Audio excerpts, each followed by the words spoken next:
आटांगण पटांगण जेजुरीचं रान 32 पिपळाला एकच पान. ओळखलं काय? हा तुम्हाला माहिती. चिटिंग केली त्यांनी, चिटिंग केली बरं का.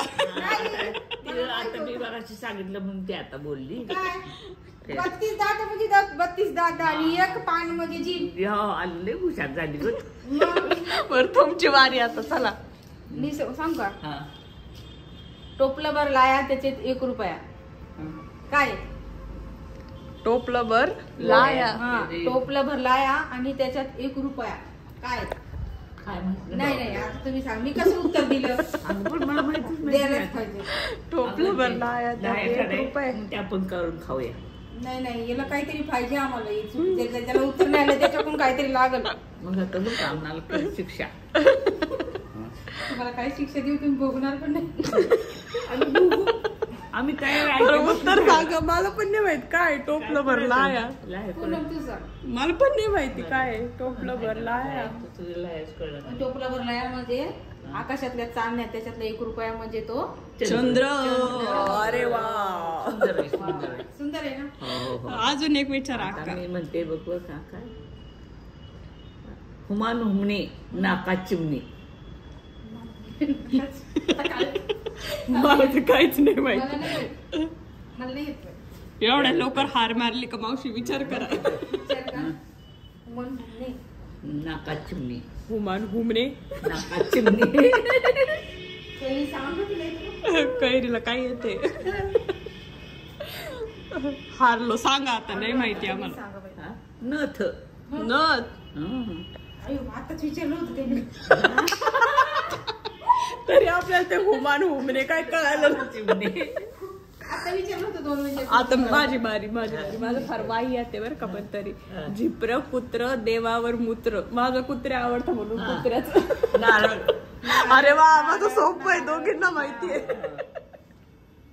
आपण नाही बघ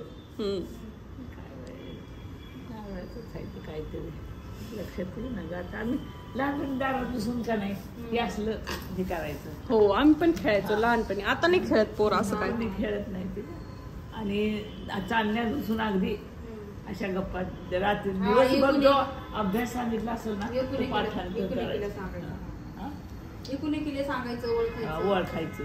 त्यावेळेस गंमत होते. आता कोणी झोपत नाही ना अंगणात काय करत. अजून सांग का. मामाच्या घरी खंडीभर गाई सकाळी उठलं तर काहीच नाही. मामाच्या घरी खंडीभर गाई सकाळी उठलं तर काहीच नाही. मग त्या कुठं गायब झाल्या असेल ते सांगा आता तुम्ही. आमच्या घरी गेले असते गोठ्यात आम्ही बांधल्या खाली. आमची कपिल आहे ना. नाही विचार करा आधी नंतर सांग. आमची बकरी आहे ना बाहेर काय माझा नवरा काम करायला तिकडून काय होतं ते खंडीभर गाई. काय मामाच्या घरी खंडीभर गाई सकाळी उठलं तर काहीच नाही.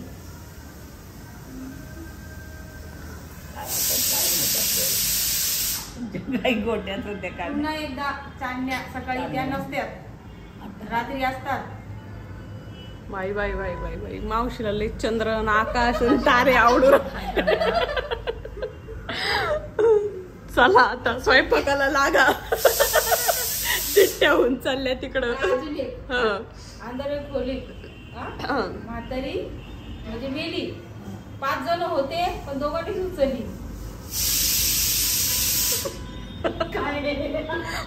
काहीच माहिती मावशीकडे फारच. 5 जण होते ते पण दोघांनी उचलली.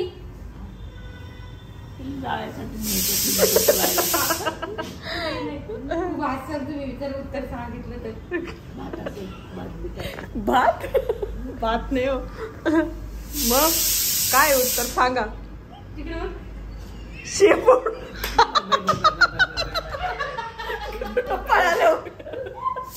त्या माणसाला परत आला. 5 जण आहे. काही कामाची का. काय रे काय बघून हसतोय. कोणाला कौतुक असं या नसो. माझ्या नवऱ्याला माझं कौतुक आहे. तो तरी सिन्सिअरली रोज ब्लॉग बघतो. हो ना ग गुंडू. हो ना ग गुंडू. मस्त ऊन पडले भारी वाटतंय. थोडीशी थंडी आहे आणि ऊन पडले, मस्त वाटतं एकदम. आणि आमच्या गच्चीत किती छान जरबेर आले. आणि जे आपण रोप लावलं होतं खाऊच्या पानाचं ते पण मस्त आलेले आता. आणि ज्या मिरच्या निवडलेल्या आपण ते टाकलेले ह्याच्यामध्ये. तर सगळे हे जे रोप आहेत छोटे छोटे, हे मिरच्याचे रोप उतरलेत. आता ह्या मिरच्यांचा मी ठेचा करून खाणार आहे झणझणीत असा. हे जे आपण पारिजातकाचं झाड लावलं ते पण छान आलंय. अजून काय लावलेलं, एवढ्याच गोष्टी लावलेल्या वाटतं. तर आदित्यला काहीतरी काम आहे नगरला त्याचं, त्यामुळे मी त्याला म्हणलं मी पण तुझ्यासोबत येते, मला घरी खूप बोर होतं आणि मी असंच सोबत चालले. बघू मग वाटलं तर लंच वगैरे करूयात बाहेर, नाही तर काय जे काही होईल मी ते शेअर करेलच तुमच्यासोबत. म्हणलं काहीतरी तर चांगला कंटेंट मिळावा. म्हणजे काढूताई आली आहे, पळाली पण केवढी फास्ट पळते तिकडे दिसते. तर मी बनवते आहे आता पोहे. लहानपणी इतकं इरिटेट, म्हणजे मी इतकं चिडायचे आईवर जेव्हा ती पोहे बनवायची तेव्हा. आणि नेहमी मी तिला म्हणजे काय सारखं सारखं तेच तेच पोहे करत असतील, मी खायचे नाही तो नाश्ता. आणि आता मी स्वतः बनवून पोहे खात असते आणि आदित्यला पण ते आवडायला लागले. आणि मला पर्सनली म्हणजे मला काय सुचलं नाही का मी पोहे बनवून खात असते आणि मला ते कम्फर्टिंग फूड वाटायला लागले. मला वाटते गोष्ट गडबड आहे, म्हणजे लहानपणी जी गोष्ट अजिबात आवडत नव्हती आता ते माझं कम्फर्टिंग फूड कसं काय असू शकतं. पोहे झालेत माझे विदाऊट मिरची पोहे. व्हिडिओच्या दारात मिरचीच टाकायला विसरली मी. त्याला काय ऑप्शन पण नाही, कॅमेरा चालू आहे आणि खायला ऑप्शन हेच आहे पोहे. पण मला तू बनवलेच पोहे आवडतात ना. तू सांग ना, टीचर विचार तू सांग ना. म्हणजे काल जे प्लास्टर होतं ते मी घरीच काढून टाकलं संध्याकाळी, मला फार गरम होत होतं त्यामुळे. आणि मग आता निघालोय बाहेर. तर आदित्य म्हणला असं नको येऊ, थोडीशी स्वेलिंग रात्री वाढलेली, त्यामुळे आता परत ह्याला हे मी क्रेप बँडेज बांधून जाणार आहे. काय करतो कैरी, बघ ना तो माझ्या पायाला कसं करतोय बघ. परफेक्ट म्हणतो, परफेक्ट. निघालेलो आहोत आम्ही आता जाण्यासाठी. आणि ह्याच्या घाईमुळं माझ्याकडे रबर नाही, क्लच नाही. आता मला दिवसभर आपलं ठरलं होतं का जायचं, अचानक प्लॅन बनवून माझं ठरलं होतं, तू अचानक आली. हा पण मग त्यामुळे आता मला दिवसभर असे केस मोकळे सोडवले. क्लच कुठं मिळेल पण शॉपिंगला जायचं का मार्केट मध्ये? मी आणून देतो क्लच, कसं पैसे सांग. छान.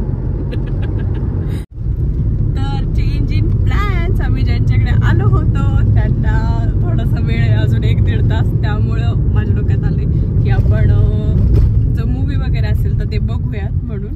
पण आता तिकीट भेटेल पाहिजे. गेल्यावर आपण तिकडेच जाऊन चेक करू मला असं वाटते. म्हणजे आता ऑनलाईन तर नाही आहे अवेलेबल, त्यामुळे डायरेक्ट गेल्यावर जर मिळालं तर आपण मूवी बघणार आहोत. छावा माझी इच्छा पूर्ण होईल. मला किती दिवसांपासून बघायचं होतं. मी ठरवलेलं ज्या दिवशी रिलीज होईल तेव्हाच बघेल. आणि आम्हाला पुण्याला जाऊन बघायचं होतं सगळ्यांसोबत, प्रणव, प्रणाली, संकेत असं सगळं. पण तो प्लॅन काही झालाच नाही.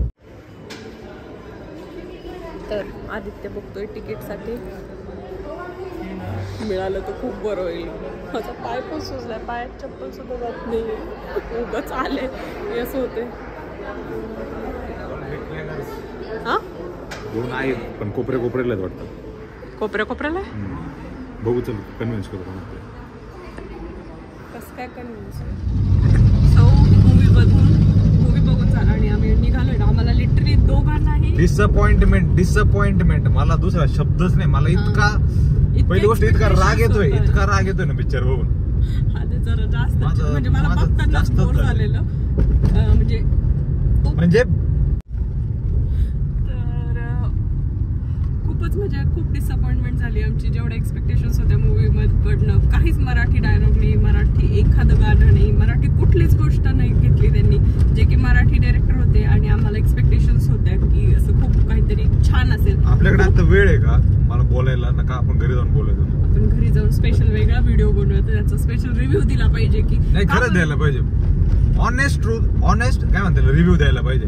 हा म्हणजे सगळे देतात तसं नाही करायला पाहिजे. हिस्ट्री तेवढी स्ट्रॉंग आहे त्यामुळे त्या पिक्चरला बघ आहे मला असं वाटतं. पण जी पिक्चरच्या व्ह्यूनं बघितलं तर मला अजिबातच नाही छान वाटलं मूवी. आम्ही आलोय आता जेवायला हॉटेल मेघनंद मध्ये. मी किती वर्षानंतर आली आहे. लहानपणी जेव्हा नगरला यायचो तेव्हा संजोग नाही तर स्वीट होप आणि मेघनंद हे 3 हॉटेल ठरलेले असायचे. सो आता बऱ्याच वर्षानंतर म्हणजे 5-7 वर्ष तरी झाले असेल. त्यानंतर मी आली आहे इथे जेवायला. आणि गुड न्यूज म्हणजे मला रबर बँड सापडले नाही, तर सकाळपासून म्हणजे केस मोकळे. घरी असल्यावर असं वाटतं काहीतरी बाहेर गेल्यावर बाहेरचं काहीतरी खाऊ. बाहेर आल्यावर मला अजिबातच आजकाल इच्छा होत नाही बाहेरचं काय खायचं वगैरे. म्हटलं की मला जरा जेवावरच येतं. आणि 3 वाजून गेले. आता जेवायला मिळतं की नाही माहीत नाही. आणि माझ्या पायाची स्वेलिंग बघताय किती भयंकर वाढली आहे स्वेलिंग. पायात चप्पल पण जात नाही. सो माझी एक काय म्हणता येईल थेरी आहे. ज्या हॉटेलमध्ये मसाला पापड छान नसतो त्या हॉटेलचं जेवणही अजिबात छान नसतं. ह्याचं मसाला पापड अजिबात छान नव्हता. रोटी बघताय, मला रोटीसुद्धा काही आवडली नाही. भाजीची टेस्टसुद्धा ठीकठाक होती, म्हणजे मला नाही आवडलं. मेघनमध्ये मी एक्सपेक्ट करत होते की काहीतरी छान खायला मिळेल, पण तर प्लास्टर काढून टाकले. त्यामुळे हे बँडेज आम्ही बघतोय पायाला लावण्याकरता. मला नेक्स्ट वीक ट्रॅव्हल करायचं आहे, त्यामुळे आम्ही ह्या मेडिकलमध्ये आलेलो आहोत आणि बँडेजची खरेदी करतो. तो पाणीपुरीची पुरी घ्यायला आली आहे मी. रुचिरामधली पाणीपुरीची जी पुरी आहे ती मला आवडते. ती क्वालिटी क्रंची मस्त आहे. सो आपण ती घेऊयात. त्यानंतर आपला नेक्स्ट स्टॉप आहे म्हणजे ब्लूबेरी चीज केक घ्यायला आली आहे मी. मला इथला ब्लूबेरी चीज केक आवडतो, त्यामुळे इथं आली आहे. आणि आता तो बघूयात आपण. आणि उद्या खूप स्पेशल डे आहे, माझ्या कैरूचा बर्थडे आहे, त्यामुळे मी घेणार आहे इथे केक. तसं तर कैरी केक खात नाही, पण स्नोला मला आणि आदित्यला आवडतो, सो केक घेते. त्यामुळे ती शॉपिंग केलेली आहे. कॅप घेतली, केक घेतला आहे, कॅन्डल घेतली आणि निघतात आपण घरी जाण्याकरता. बापरे किती ट्रॅफिक जाम आहे. साधारण 1-1.5 किलोमीटर झाले एवढी मोठी लाईन आहे. कसलं ट्रॅफिक आहे. बोर आदित्य, खूप बोर आदित्य. पिक्चर म्हणतो बोर झालंय, मला बोर करतोय उगाचच. म्हणजे काय चूक आहे का, आता मी बनवलं